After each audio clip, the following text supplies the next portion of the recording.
Hello, my dear children. I hope and wish that all of you are in the best of your health, fitness, and happiness.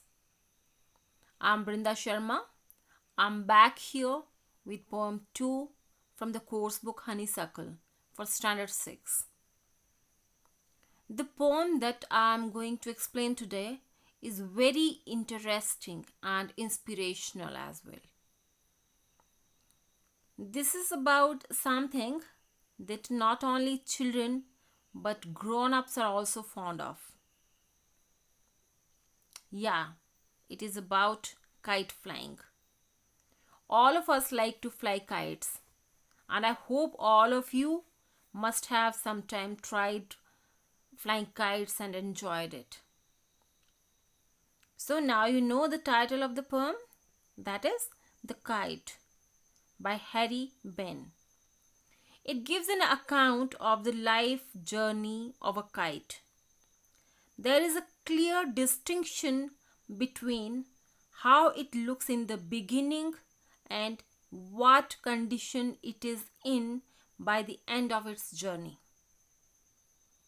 when it flutters on the top of a tree. Let's read the poem, but before that, an introduction of the poet. Harry Ben. Harry Ben was born on September 24, 1898 in Yavapai County, Arizona. He was a writer, teacher, and founder of various media groups. He began writing children's books at the urging of his children. Ben created 21 books for children, including several volumes of poetry, translated too, and wrote numerous screenplays and scripts for radio programs.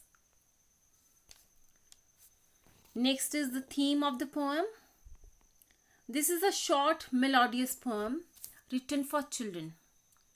It explains the journey of a kite. The kite looks bright and splendid as it begins its journey in the blue sky. It plunges and floats with the wind. It rides over the wind just like a ship sails on the ocean during high tide. It slacks or slows down for a while to take rest, as if tired out of tugging on against the wind.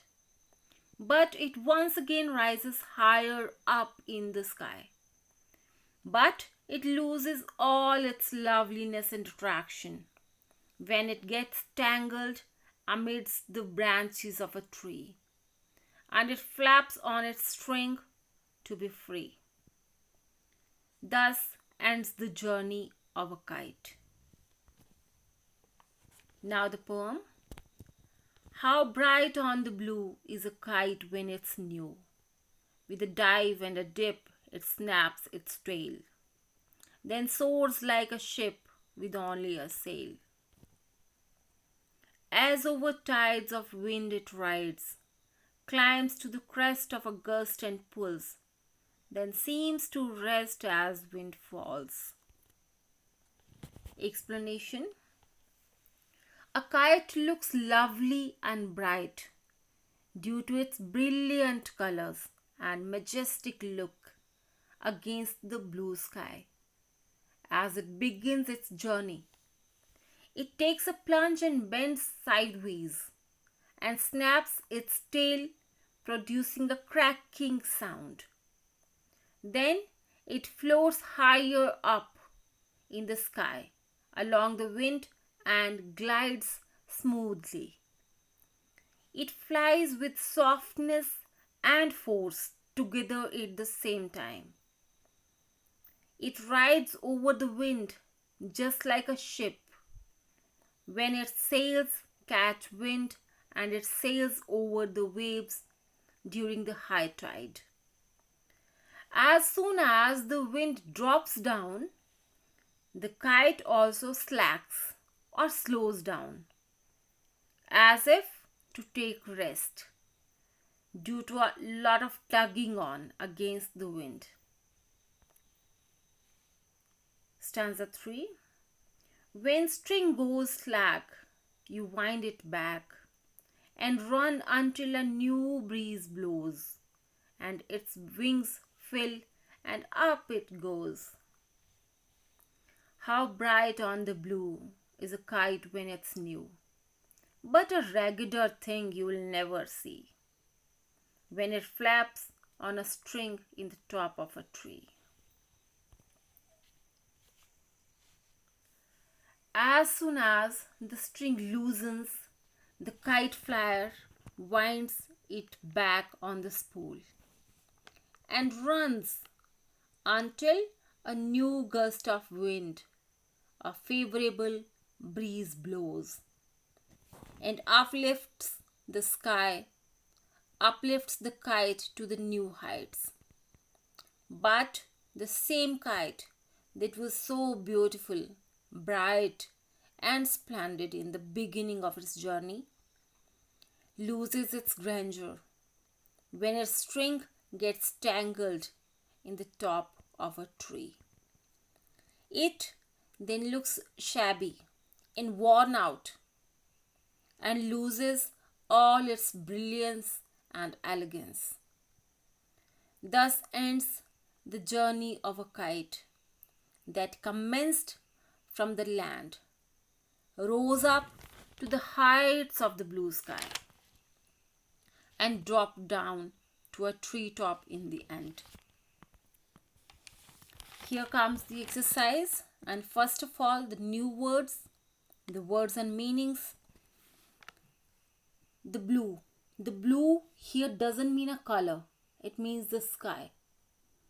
Fall means to drop, climb, to move up, to mount, soar, to rise high quickly. Gust means a strong, sudden wind. Crest, the top or the highest part. Dive, a quick downward movement. Snap, to move with a sharp noise. Sail, a large piece of fabric on a ship or a boat. String, a very thin rope. Breeze means a gentle wind. And wind means to turn or to roll around. Raggeder means worn out and torn. Flap means to move up and down or from side to side. The words that rhyme. Blue rhymes with new. Dip, ship. Tail rhymes with sail.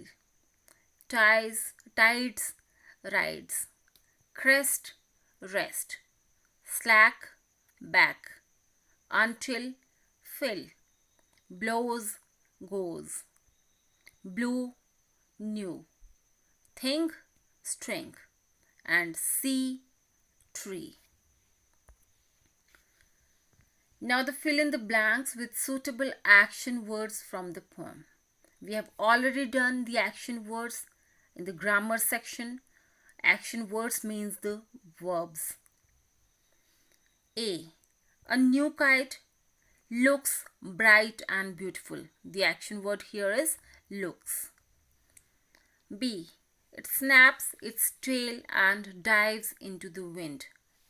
Here in this sentence there are two action words or verbs.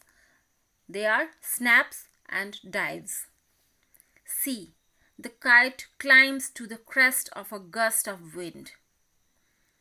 The verb here is climbs. D. When the string goes slack, the kite flyer winds it back onto the roll. Goes and winds are the two verbs or action words in this sentence. E. The kite gets tangled on the top of a tree and flaps on its string. The two verbs or the action words in this sentence are gets and flaps. Next is the D part of the exercise, that is questions and answers. A. How does a new kite look? Answer. A new kite looks bright and elegant with its vibrant colors and design in contrast to the blue sky. B. What is the kite compared to? Answer. The kite is compared to a ship with a sail. C. Who winds the string back? Why? Answer. The kite flyer winds the string back on the spool because it goes slack due to a strong gust of wind. D. How does the kite look in the end? Answer. It looks torn and worn out and loses all its beauty and elegance in the end. Well, dear children, remember two things. One, imagination is the highest kite one can fly. It flies higher and higher without any bounds and limits. And the second thing to remember is don't be afraid of opposition. Remember, a kite rises against, not with, the wind. We can also flourish and fly high, facing all the adverse and unsuitable situations, crossing all the obstacles in our way. I wrap up at this note. Thank you very much, dear children. I'll see you all again with a new topic. Take care.